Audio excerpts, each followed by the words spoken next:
Survei Saiful Mujani Research and Consulting (SMRC) yang dirilis 13 Juli lalu menunjukkan Ridwan Kamil memiliki elektabilitas paling tinggi di antara nama lain yang berpotensi maju sebagai calon gubernur Jawa Barat. Survei dilakukan dengan pertanyaan semi terbuka atau simulasi dengan 28 nama lain.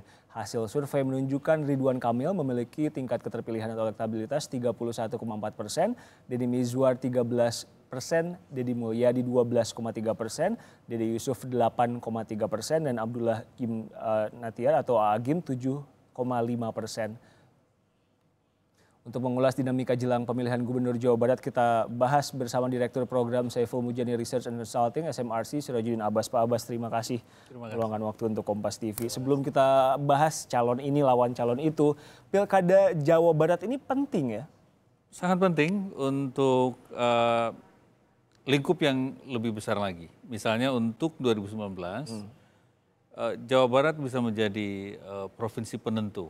Penentu 2019? Yes. Di 2014 kemarin itu Jawa Barat juga sangat penting karena provinsi ini sering berubah-ubah arah dukungannya, partai pemenangnya juga berubah-ubah. Oleh karena itu, dengan populasi yang sangat besar, provinsi ini menjadi sangat penting untuk semua partai politik yang menginginkan 2019 itu menjadi bagian kemenangannya. Sorry, tadi peta dukungannya berubah-ubah. Ini berarti di partainya atau di tokohnya? Berarti kalau peta dukungannya berubah-ubah, nggak ada yang loyal sama satu partai dong? Kelihatannya begitu, tidak loyal terhadap partai tertentu. Bisa Golkar menang satu pemilu, berikutnya PDIP, berikutnya Golkar, berikutnya berarti Demokrat. Yang penting tokoh gitu. Di situ? Kelihatannya tokoh yang akan sangat menentukan kemana pemilih Jawa Barat akan melabuhkan dukungan. Ketika PDIP dan Golkar tidak lagi mau mengusung Ridwan Kamil, ini siapa yang rugi? Saya kira ini harus diperhatikan konteksnya Golkar dengan PDIP saat ini, terutama PDIP. Apakah betul PDIP akan menjatuhkan pilihannya saat ini untuk misalnya berkoalisi dengan Golkar, misalnya mengusung Deddy Mulyadi jadi calon gubernurnya dan wakilnya dari PDIP, atau sebetulnya yang kemarin dilakukan oleh PDIP itu bluffing aja, ingin mencoba menggiring supaya Ridwan Kamil lebih mendekat lagi ke PDIP.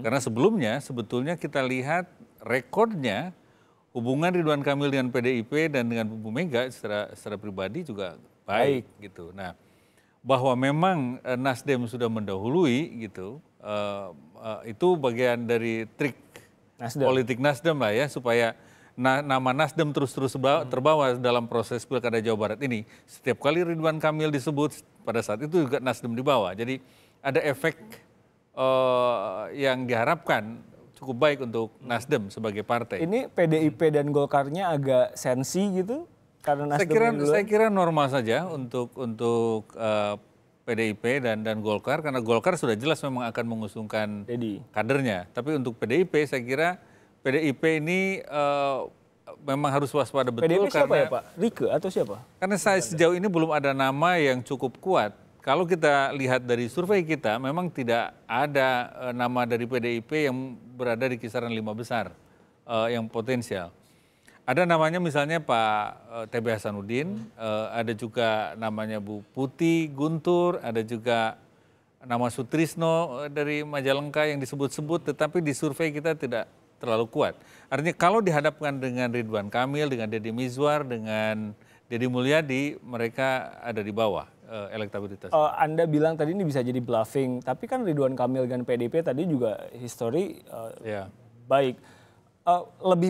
Menurut Anda ini akan lebih banyak memang bluffing atau ada kemungkinan nanti PDIP ya udah karena Ridwan Kamil elektabilitasnya tinggi mau nggak mau diusung juga? Saya kira memang ada negosiasi di tingkat yang lebih substantif. Misalnya posisi wakil gubernurnya nanti siapa. Saya kira kartu itulah yang sekarang sedang dimainkan oleh Ridwan Kamil. Ridwan Kamil sekarang sedang menjalin hubungan negosiasi politik dengan PKB dan dengan P3. Kalau mereka bisa berkoalisi saja itu udah cukup, udah 21 kursi itu antara Nasdem, PKB dan P3. Oh iya. Itu udah 21 kursi. Nah, permintaan dari PKB dan P3 juga tegas. Mereka ingin wakilnya dari partai mereka. Nah, itu akan menjadi problematik buat PDIP seandainya akhirnya Ridwan Kamil memilih dari salah satu partai itu, misalnya dari P3. Ada nama-nama yang disebut-sebut dari P3. Itu akan menyulitkan buat PDIP. Oleh karena itu, menurut saya pertemuan di Cibubur belum lama ini di rumahnya Pak Idrus Marham, menurut saya itu lebih dari upaya PDIP menarik perhatian Ridwan Kamil supaya betul-betul menghitung kekuatan PDIP. Saya menduga seperti biasanya PDIP dalam sejumlah pilkada dan pilpres itu akan menunda keputusannya sampai di ujung. Akhir, ya. Gitu. Oleh karena itu ada kemungkinan Ridwan Kamil juga akan menunda keputusan siapa yang akan jadi running mate-nya sampai di ujung, sampai ketemu titik kebersamaannya antara. Maksudnya ninggalin Nasdem gitu? Mungkin tidak ninggalin Nasdem, tapi mungkin mengajak koalisi partai yang lebih punya. Di luar Golkar dan PDIP? Ya, bukan dengan PDIP juga. Saya kira akan menimbang PDIP di luar PKB dan P3. Nah, kebutuhan Ridwan Kamil kelihatannya saat ini terlihat bahwa dia ingin memastikan dia didukung oleh partai-partai Islam.